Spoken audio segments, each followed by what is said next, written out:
ప్రతిదినం ప్రభు సన్నిధి. Praise the lord. బాగున్నారా? మీరు బాగుండాలని ప్రతినిత్యం స్తుతిస్తూ ప్రార్థిస్తూ ఉన్నాం ప్రియులారా. మరి జీసస్ ఆశీర్వాద మినిస్ట్రీ తరపున ప్రభు యేసుక్రీస్తు నామంలో మీ అందరికీ శుభాభివందనాలు, దేవునికి స్తోత్రాలు. సంతోషకరము. ఈ పూట దేవుని వాగ్దానపు మాటతో మీ ముందుకు రావడం జరిగింది ప్రియులారా. ఏమిటి ఈ దినం దేవుని వాగ్దానపు మాట అని దేవుని పరిశుద్ధ గ్రంథం మనం చూస్తే చూడండి, ద్వితీయోపదేశ కాండము 33వ అధ్యాయము 29వ వాక్యాన్ని చదువుతున్నాను. అక్కడ ఇలా రాయబడింది ప్రియులారా. ఇశ్రాయేలు, నీ భాగ్యం ఎంత గొప్పది! యెహోవా రక్షించిన నిన్ను పోలిన వాడెవడు?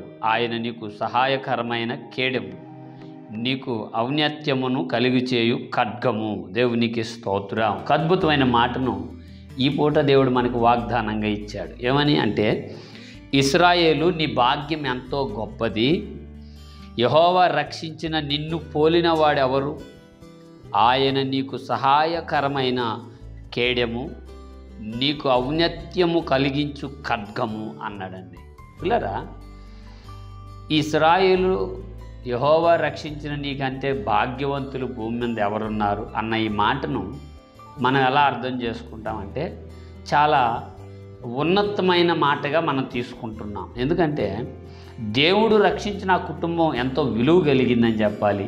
రెండోది వచ్చి ఎంతో ఆశీర్వాదకరమైనది అని కూడా చెప్పచ్చు. ఎందుకంటే పిల్లరా, సర్వసాధారణం ఒకరికొకరిని కాపాడేప్పుడు, రక్షించేప్పుడు, ఏదైనా అపాయం నుంచి తప్పించేప్పుడు మనం అంటాం, దేవుళ్ళ వచ్చి కాపాడారండి, సహాయం చేశారండి అన్న మాటలు మనం వింటూ ఉంటాం. అయితే ఇక్కడ దేవుడే రక్షించిన ఇశ్రాయేలు అన్న ఈ పదం మనకి లేదా మీకు ఓ ఆత్మీయతను గుర్తు చేస్తుందన్నదే ఈ పూట వాగ్దానపు ఉపదేశపు మాట. ఏంటి అంటే పిల్లలు గమనించండి, ఇశ్రాయేలు, నీ భాగ్యం ఎంత గొప్పది, యెహోవా రక్షించిన నిన్ను పోలిన వాడెవడు అంటే, ఇప్పుడు మన టౌన్కి ఒక కలెక్టర్ గారు ఉన్నారండి. మీరు గమనించాలి ఈ మాటను. ఒక కలెక్టర్ గారు ఉంటే ఆయన వచ్చి నువ్వేదన్నా ఆపదలో పడుతున్నప్పుడు నిన్ను రక్షించాడు అనుకోండి, ఇరుగు పొరుగు వారు ఏమంటారంటే, అసలు ఎంత అదృష్టం చెప్పాలండి, పోలీసు వాళ్ళు కాదు, ఫైర్ ఇంజిన్ వాళ్ళు కాదు, వేరొక స్క్వాడ్ వాళ్ళని రక్షించలేదు, కానీ ఆ సందర్భంలో ఆ టైంలో కరెక్ట్గా కలెక్టర్ గారే ఉండి వారిని కాపాడారు, వారిని రక్షించారు అని అనేకులు పలుమార్లు మాట్లాడుకొని పాతబడిపోయి అది మరిచిపోయినా కూడా మరలా అప్పుడప్పుడు సందర్భాలు అంటారు, కలెక్టర్ గారు రక్షించిన వ్యక్తి ఈ వ్యక్తి, కలెక్టర్ గారు కాపాడిన వ్యక్తి ఈ వ్యక్తి అని పిలవటం మనం చూస్తాం.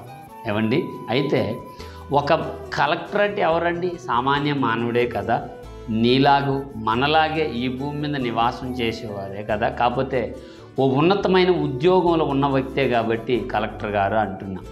సాధారణమైన కలెక్టర్ గారు లేదంటే సాధారణమైన మనిషే కాబట్టి ఆ ఉద్యోగం బట్టి ఆయనకు ఆ గొప్ప పేరు ఉంది కాబట్టి ఆయన కాపాడిన వ్యక్తి గురించే మనం భూమి మీద ఉపమానంగా అంతలా గొప్పగా మాట్లాడుకుంటే, ఈ పూట వాగ్దానంగా దేవుని మాట, యెహోవా రక్షించిన నీవు ఎంత గొప్పవాడవో, ప్రభు యేసుక్రీస్తు రక్తము చేత కడగటమే కాకుండా నీ మీదకు వచ్చిన అపాయాలు, నీ మీదకు వచ్చిన శత్రు సమూహం అనబడిన వ్యాధి, రోగ, మరణ భీతుల నుంచి విడిపించిన నీవు ఎంత భాగ్యవంతుడు. ఒక పూట ఒక్క నిమిషం ఆగి ఆలోచించాల్సిన అవసరం ఎంతైనా ఉన్నదని దేవుని వాగ్దానపు మాట. హల్లెలూయా. ఒకసారి ఆలోచించండి, ఆ మాటను ఎంతో శ్రేష్టంగా అంటాడు. ఇశ్రాయేలు, నీ భాగ్యం ఎంత గొప్పది, యెహోవా రక్షించిన నిన్ను పోలిన వాడెవడు? ఆయన నీకు సహాయకరమైన కేడెము, నీకు ఔన్నత్యము కలుగు చేయు ఖడ్గము. ఆయన నీ శత్రువులను ఆయన నీకు లోపరుచునని మాట కూడా మనం చూస్తాం. పిల్లరా, నీవు రక్షింపబడిన భాగ్యవంతుడు కాదా?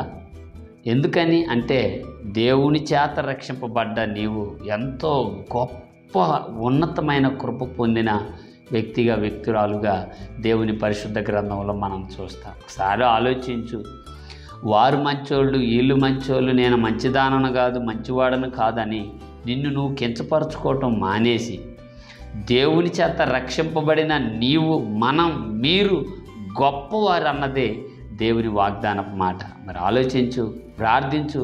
ఆ గొప్పతనం, ఆ ఔన్నత్యం నీకు ఆదరణగా, గొప్ప రక్షణగా, గొప్ప దీవునిగా ఉండిచ్చి ప్రభు నడిపించుగాక. ఆమేన్. ప్రార్థన. పరిశుద్ధుడైన మా తండ్రి, మీకు వందనాలు. ఈ వాగ్దానం వీక్షిస్తున్న దూరాన సమీపాన ఉన్న నీ ప్రియ పిల్లలతో మీరు మాట్లాడిన మాట, ఇశ్రాయేలు యెహోవా రక్షించిన నీకెంతే గొప్పవాడు ఎవరు అన్నావు ప్రభువా. మీరే కేడెము, డాలుగా, ఖడ్గముగా నీ పిల్లలకు ప్రాకారముగా ఉండి వారికున్న అపాయాల నుంచి తొలగించి ఈ భూమి మీద వారు గొప్ప ధన్యులుగా వరిదిల్లే భాగ్యం దయచేసి మీ నామాన్ని మహిమ తెచ్చుకున్నామని పరిశుద్ధుడైన యేసు నామంలో ప్రార్థన చేయుచున్నాను తండ్రి. Amen. Amen. Praise the Lord. God bless.